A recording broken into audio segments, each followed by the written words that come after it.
Saya akan ke Pak Awi kembali. Pak Awi, kalau misalnya 10 orang ini ditangkap dan ditetapkan tersangka atas dugaan upaya makar begitu, kemudian siapa mastermind-nya? Siapa orang di balik ke 10 orang ini, Pak Awi? Oke, memang itu tugas kepolisian, khususnya penyidik untuk memisahkan satu persatu siapa berbuat apa. Karena memang ini masih proses berjalan. Seperti minggu-minggu ini kita juga penyidik sedang melakukan pemeriksaan saksi untuk tersangka yang lain. Istilahnya saksi mahkota ya. Jadi tersangka diperiksa menjadi saksi untuk keterangan tersangka lain. Karena memang terkait dengan kegiatan-kegiatan rapat-rapat, upaya-upaya untuk melakukan perbuatan makar, kita 107-nya permufakatan kejahatan yang dituduhkan pada 107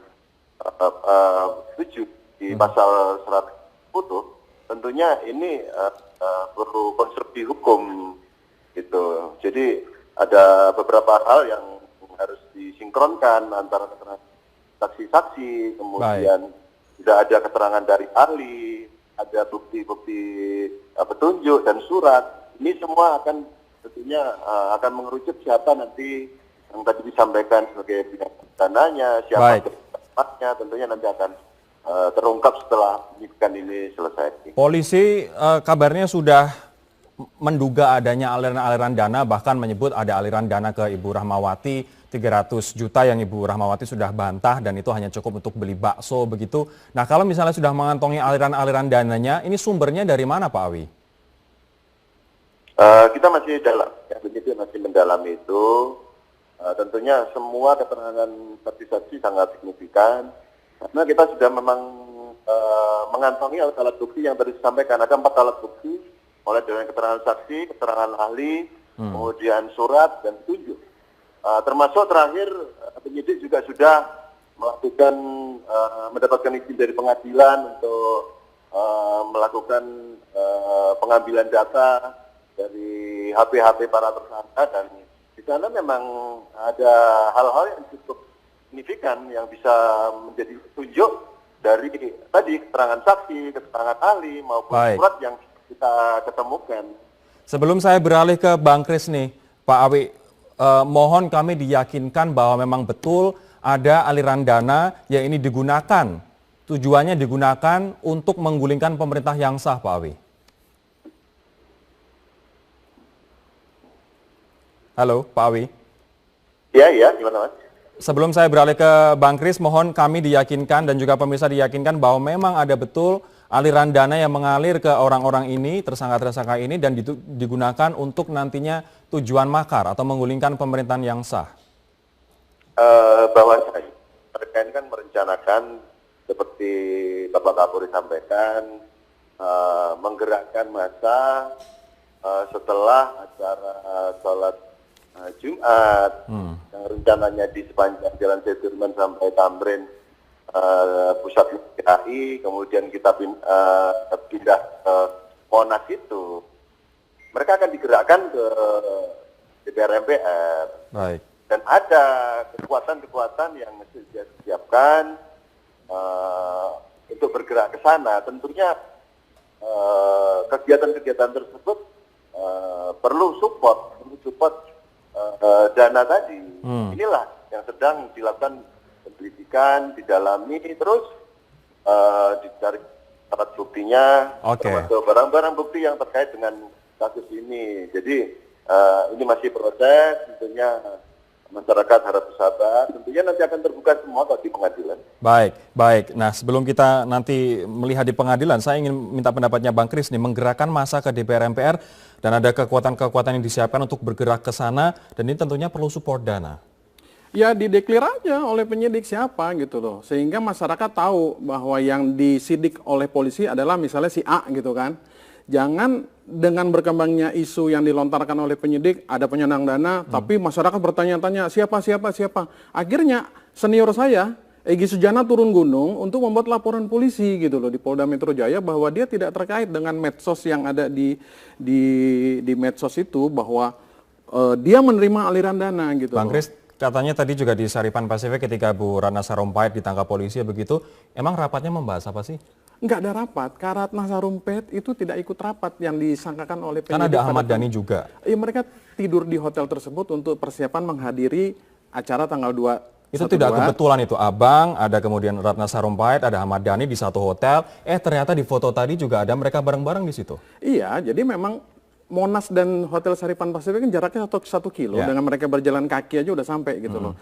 Kalau dia tinggal di rumah gitu kan, mungkin terlalu jauh, harus berangkat jam 5 kayak atau jam 4 kayak gitu kan untuk mencapai, karena kan pada tanggal 2 itu kan masa udah masuk ke Monas dari jam 4 pagi pada subuh gitu kan. Sehingga ya itulah kejadiannya gitu loh. Jadi kembali ke masalah penyenang dana tadi, ya kita minta ketegasan penyidik atau polisi, siapa aktor big fish-nya ini yang melakukan yang diduga oleh polisi ini melakukan. Sebenarnya ada tidak? Kami tidak meyakini bahwa itu ada gitu loh. Kalau menurut Abang sendiri juga memang tidak ada? Kami meyakini, klien kami juga meyakini seperti itu gitu Oke. loh. Jadi makanya gini Mas, acara 212 kan sudah berhenti dengan damai gitu kan. Tidak ada menurut Kapolri satu bohlam lampu pun yang rusak gitu kan, rumput yang terinjak ataupun dahan yang terpatahkan gitu kan. Nah berarti kan benar-benar super damai. Baik. Nah pasca 212 ya sudahlah, kita cooling down, Oke. kita bekerja dengan tenang lagi, jangan lagi dihembuskan bola panas bahwa ada ini itu, akhirnya membuat gerah kita. Walaupun polisi juga menyatakan dengan tegas bahwa penangkapan ini tidak ada hubungannya dengan Lah aksi iya, 212. kalau misalnya begitu begitu, dalam criminal justice system, polisi bergerak silent operation aja, udah baik. tinggal nanti masukin dalam sebuah persidangan, nanti tinggal diuji gitu loh. Pak Jazilul, ini untuk menggerakkan atau untuk mendanai dan juga untuk mempengaruhi orang untuk melakukan tindakan yang sesuai dengan dugaan upaya makar ini sudah termasuk dalam upaya makar loh. Itu tidak mudah. Dan saya yakin pihak kepolisian harus betul-betul bekerja secara serius karena semua yang dilakukan oleh kepolisian saat ini selalu di bawah tekanan. Satu kasus sekarang sudah mau disidangkan terkait dengan penistaan agama, yang itu efeknya kemarin gerakan-gerakan itu. Sekarang menghadapi dan harus membuktikan terkait dengan isu makar yang dilakukan menurut saya oleh juga para tokoh-tokoh yang kritis. Nah, kalau ternyata nanti tidak terbukti, apalagi sekarang menuduh-nuduh, ada sekarang sudah 12 orang, kemudian jangan juga nanti ini melebar kemana-mana, tidak jelas fokusnya. Oleh sebab itu, tetapi posisi kami sebagai Komisi 3 tetap mendukung apapun dalam penegakan hukum yang dilakukan oleh kepolisian, dan masyarakat saya minta juga memantau sekaligus memberikan masukan. Karena begini, ini sekarang kalau aparat atau seseorang menyampaikan statement tertentu itu masuk ke medsos itu berbeda bunyinya. Baik. Nah, ini juga yang menjadi pekerjaan kita. Oleh sebab itu lebih cepat kepolisian membuktikan dana aliran makar ini dan lebih cepat menunjuk orangnya dengan semua bukti-buktinya itu lebih baik. Terakhir ke Pak Awi, baik, daripada tuduhan-tuduhan. nanti tuduhan-tuduhan. Pak Awi, terakhir, ini artinya polisi sudah memiliki bukti kuat, bukti yang solid untuk menentukan ini adalah mastermind-nya, ini adalah orang di belakang aksi semua ini, Pak. Oh iya, memang demikian. Penyidik sudah mengkonstruksikan itu, dan kita masih bekerja keras untuk memperkasa. Ya kita harapkan tadi apa yang diharapkan oleh bicara terdahulu, tentunya kasus ini segera bergulir ke pengadilan, jadi juga segera menyelesaikan pemberkasannya.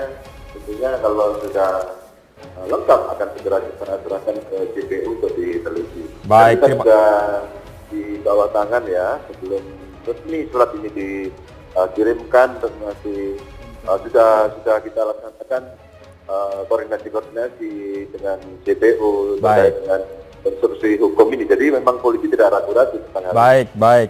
Pak Awi, terima kasih atas waktunya telah bergabung bersama kami di Prime Time News. Mohon maaf Bapak-Bapak, waktunya sudah habis.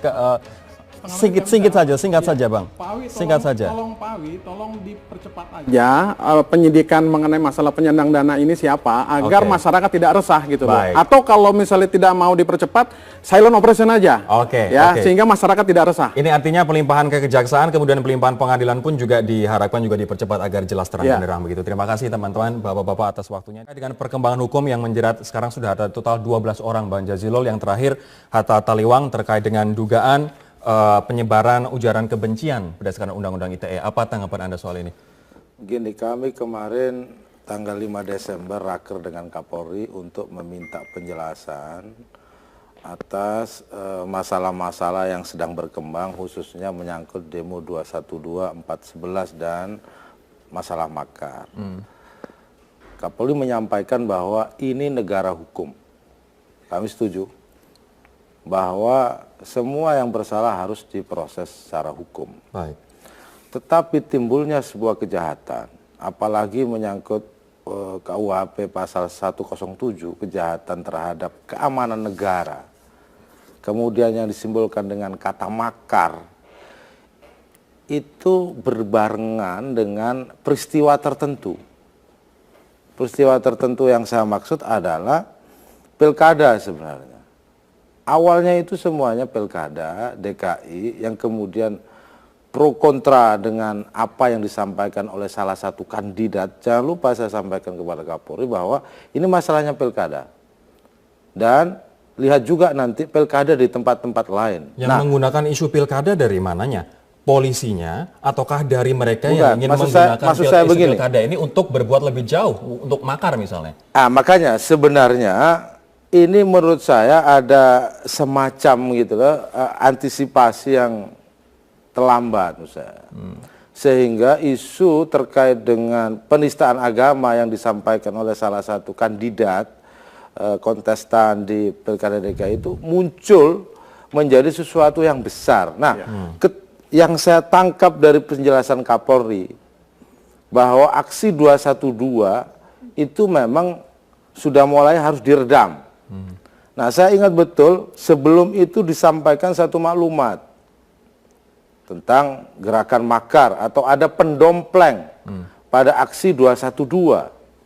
Nah, dan patut dicatat bahwa para orang yang dituduh makar ini kan tokoh-tokoh juga yang sejak dulu memang kritis. Baik.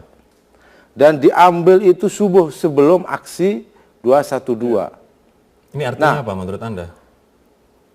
Pak Kapolri tetap menyampaikan bahwa ini tidak ada hubungannya antara penangkapan dengan aksi. 212. Karena ini ada pasal yang memungkinkan bahwa mereka yang ditangkap itu memang sedang melakukan makar. Baik. Masalahnya, kita harus menghormati proses hukum yang sedang berkembang. Oke. Sambil juga, ini negara demokrasi. Jangan juga ada kesan menutup kritisisme yang disampaikan oleh para tokoh. Oke. Yang kemudian justru kontraproduktif terhadap perkembangan hukum dan perkembangan demokrasi. Nah, itu yang penting.